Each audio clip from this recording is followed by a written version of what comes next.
Dear Pixie, you asked us, when I die, will I see the other versions of myself, depending on the choices that I made? This is a deep and complex question with equal response, which is beyond the scope of our contact at this time. The best we can say here is that it will depend on which dimensional perspective the overall soul self-consciousness is operating from. This is simultaneous to the ascended soul, or to the soul within various states of ascension upon leaving the physical body. From that perspective, other aspects are not seen. There are no other aspects, for there is just one aspect which perceives within multilocational and omnipresent consciousness. However, that which you ask about is known. With the less ascended soul, there is a linear point of perception awareness. From that perspective, indeed, other versions of self will be presented, seen, and interacted with. They may present in multiple forms, and if this is the consciousness with which you perceive, you are unlikely to recognize these presentations of consciousness as other versions of self. The awareness and knowing that these presentations are other versions of self will take you instantaneously into the perspective of full oneness and unity as the omnipresent being. The aspects and other versions of self are only ever there from your perspective as catalysts for your realization that they are you. This is the case in both physical incarnation and after the physical incarnation.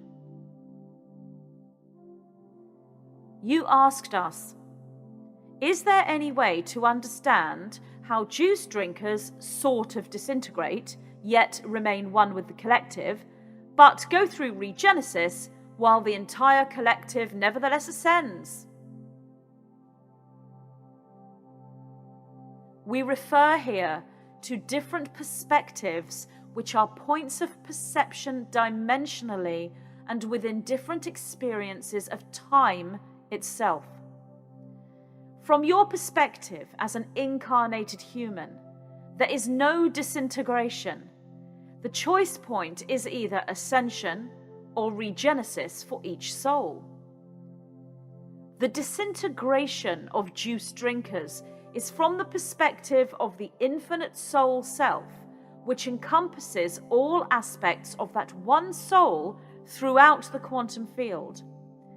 Only the aspects who move into full realization will move back into completion with that overall infinity structure as a soul. Therefore, aspects that made different choices in different realities will disintegrate from the perspective of the infinite full realized soul structure as it stands in omnipresent knowing of itself. For those souls do not hold enough substance and form within their memory fields and DNA to merge with the overall infinite soul. Yet from the perspective of the fullness of that infinite soul, the complete unification of that soul, all aspects have ascended, for it is fully whole, and at one with all aspects of itself throughout the quantum field. Regenesis takes place from the perspective of the linear. That aspect is separate from the full realized infinite soul structure. You asked us, if one twin gets the juice and the other does not, then is their twin flame union over?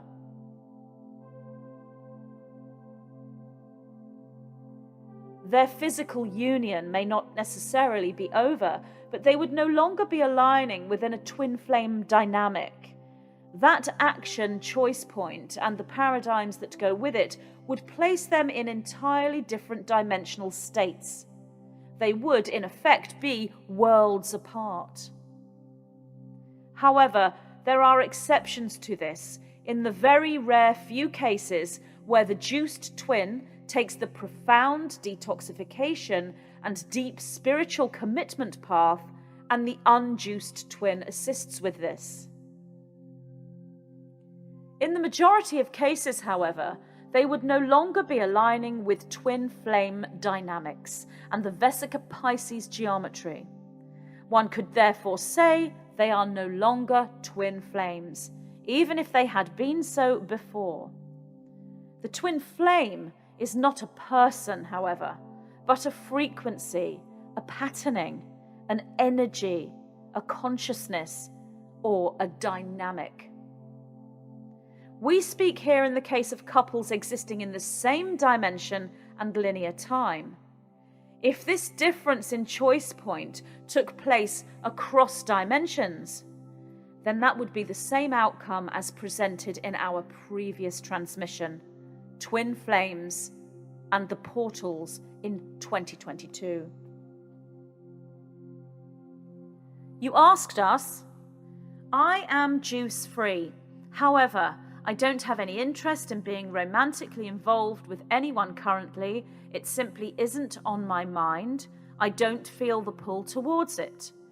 I know twin flame is a consciousness and not necessarily another person, but I'm not sure which meaning applies here in terms of focused integration. Can this be done by ourselves?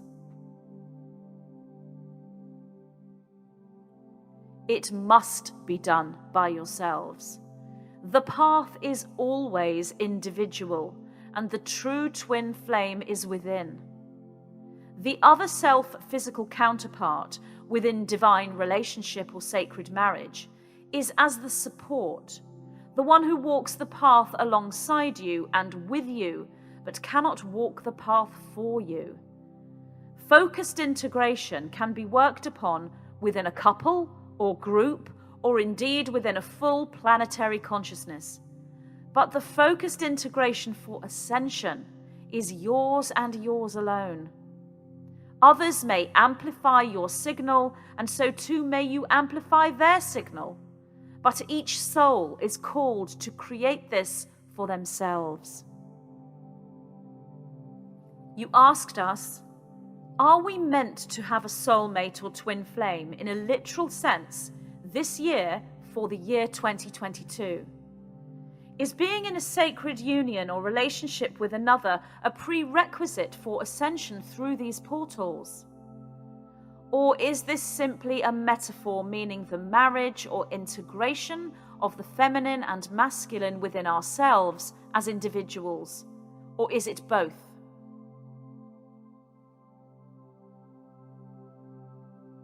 It is the latter. You do not have to be in a romantic relationship to ascend. You do not have to be in a relationship with other in order to access and utilize the portals in 2022 or any other year. This is about the Hieros Gamos within. You asked us, did you not say that in order to go through Stargate Ascension, you need to be a Dragonrider? Is therefore your own focused intention making you a Dragonrider? Do those that ride atop the back of your dragon not have focused intention?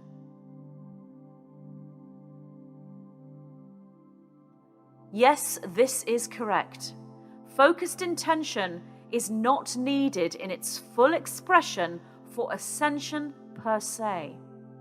The open heart and subsequent crystalline DNA allows one to undertake and experience ascension without having the indigo-focused intention of mind activated. Yet, as you say, these will be the souls who ride atop the back and tail of the dragon, so to speak. They do not steer the dragon or become one telepathically with the dragon. They do not create their own Stargate, but move through the Stargate of another. However, they have still undertaken inner work, shadow work, integration, processing. It has simply not been undertaken in its fullest capacity.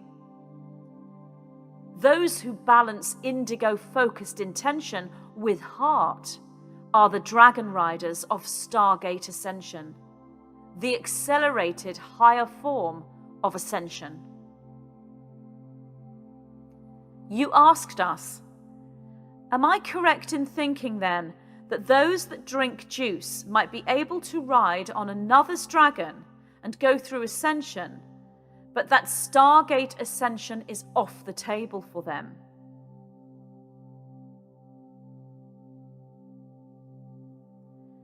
This is correct for the very rare few. The majority of juice drinkers will not go through Ascension, but go through instead regenesis. The unification of mind, soul, spirit, and DNA spin configuration with omnipresent memory cellular code sequencing is no longer possible with those who partake of the juice, as a new AI codex has been placed within the cellular sequencing receptive keys, and it is not possible for the physical body to detox itself from this. It is possible to place the AI sequence into a dormancy and even to grow and form new cellular crystalline structure, but not enough in its completeness for Stargate Ascension. Yet ultimately, this is the choice made by the individual. Nothing is lost or lesser than. There are simply just different paths. Stargate Ascension is not some higher accolade or badge of honor above Ascension. If anything, Ascension is the easier path, for the Dragonrider carries the karmas of others and often steers a dragon with a heavy load of passenger souls atop. The Stargate Ascension is pure service, for the Dragonriders are the true royalty and hold the royal code. The kings, queens, princes and princesses are torchbearers, holding the flame of light as beacons for others to follow. It is not the easy path as they forge ahead, most especially in your current times. Yet they chose the ultimate service, the ultimate sacrifice, in order to experience the ability to traverse the multiverse as Dragonriders through the creations of their own Genesis-coded Stargate. As they pass through the gemstone blue sapphire created network matrix of crystalline plasma that is their Stargate, they deliver to each passenger soul upon their dragon the gemstones, precious metals, and diamonds needed for those individuals to cross the event horizon of their own Stargate systems. These gemstone codices are held within the morphogenetic field systems of space-time and time-space and are taken into the individualized matrix so that they can themselves experience Stargate Ascension in another form, quantum, reincarnated, and in other planetary systems, including the ascended Gaia. Through Ascension, the choices are multiple, abundant, and frequent. There are no mistakes, only creational codes of your own making and choosing. The path to true freedom may be a long walk to take upon the third-dimensional physical planet, but that freedom is yours now, and at any time you so choose it when you hold the crystalline codes of the cosmic dragon, be you the rider or the passenger. Either way, freedom is the prize, and you hold the codes to create that freedom for yourselves and others now. We are the white-winged collective consciousness of 9.